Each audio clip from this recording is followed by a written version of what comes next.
Hello everyone and welcome to this Boosted Films tutorial video. Today we're going to take a look at putting a water pump in a Mitsubishi Lancer Evolution 8 or 9. A couple quick things to cover here. I did have the engine already out of the car, so that's what I'm showing in this video. Good news for you is you don't have to take out your engine. However, the bad news for you is you do have to remove your timing belt and some of your timing components to get to the water pump.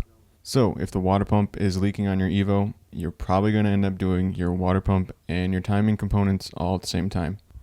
Now, I'm not going to cover taking off all the other front components of the engine that you'll need to take off. A lot of the pulleys, the alternator, stuff like that.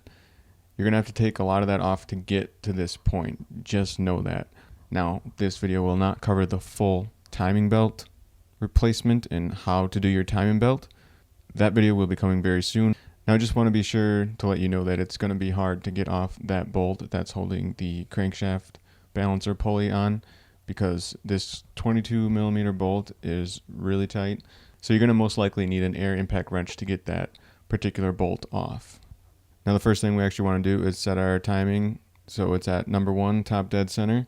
And just to make the timing marks more visible, I marked them off with some white paint so they're easier to see. So we're just showing some more of the timing marks here. The top dead center timing mark on the timing cover and the crankshaft pulley. And then we also have our balance shaft belts, making sure those timing marks are lined up as well.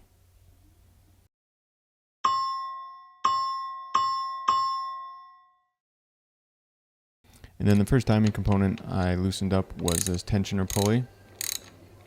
And you can see doing that put a lot of slack into the belt, and I was able to remove the belt after loosening up that tensioner pulley. And one quick thing I want to point out here that I'm actually going to definitely point out again in the how-to timing belt video is that the front balance shaft is actually on a 3-to-1 ratio, but you have to make sure that this front balance shaft wants to fall into the right position. So just because that timing mark is lined up on that particular balance shaft, it doesn't actually mean that the balance shaft is set correctly. So if you're not sure what I mean by that, definitely check out the timing belt video.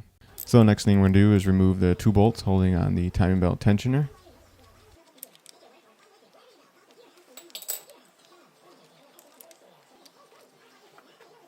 So now I'm going to continue to remove the timing belt tensioner pulley, remove that all the way. And then we're going to remove the bracket that the timing belt tensioner pulley is bolted to. And that should be the last item that's in the way of our water pump. And now that the water pump is fully exposed, you can see all the bolts holding it on. One of the bolts was already removed because it held on the alternator bracket. So that's why there are 4 out of 5 bolts right now that you can see on the screen here. So we're going to go ahead and loosen up all those bolts. And pay attention to the bolt length. Basically, there are 2 long bolts, 2 medium-sized bolts, and 1 really short bolt. And obviously, when you look at the design of the water pump, you'll know where that short bolt goes. So it's all pretty obvious where they go, but here you can see I'm just showing where the short bolt goes. And now you can see a better shot of what would basically be the back side of your engine, where the water pipe goes into the water pump. It took a little bit of pulling and prying to get the water pump off, but it should just pull off. Water pump. And the next thing you're going to want to do is clean up your gasket surfaces, scrape off all of your old gasket, and then if you do have a way to buff off the excess gasket, go ahead and do that too. And as you can see, it's not perfect, but all that old gasket surface is gone. The next thing you're going to want to do is change that O-ring seal that goes around the water pipe. And I didn't actually show it here in the video, but you'll probably want to put a little bit of grease or a little bit of something just to lubricate that O-ring gasket just a little bit. It'll make it easier to push the water pump on. So here's our new water pump with the gasket. And basically you're going to line up the water pump in place, push it onto the water pipe that's running into the back of the water pump, and then put your bolts back on. And once you have your bolts all started and in place, you should be able to torque them Please feel free to research your own torque specs anywhere, but from what I found, it's about 120 inch-pounds is the torque specs, which leaves us at about 10 foot-pounds.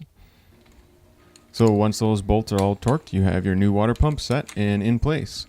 But obviously you still have a lot of work in front of you because you got to get the timing components back on. So if you need help getting your timing belt back together, check out my timing belt how-to video. Please feel free to add to the discussion. Leave comments in the comment section. Let me know if I did something wrong or if you found a better way to do it. If I have any updates for this video, it'll be in the text because that'll be the easiest way to update things. Perform anything you see in this video at your own risk. If you're not comfortable with your own abilities, just pay someone else to do the job. And as always at Boosted Films, we're trying to get a good mix of how-to videos and fundraising videos. So if you're interested in any of that, please subscribe to our channel. Follow us on all our social media icons, all that fun stuff that everyone begs you for all the time. And for Boosted Films, this is Paul Ellerton saying thanks for watching.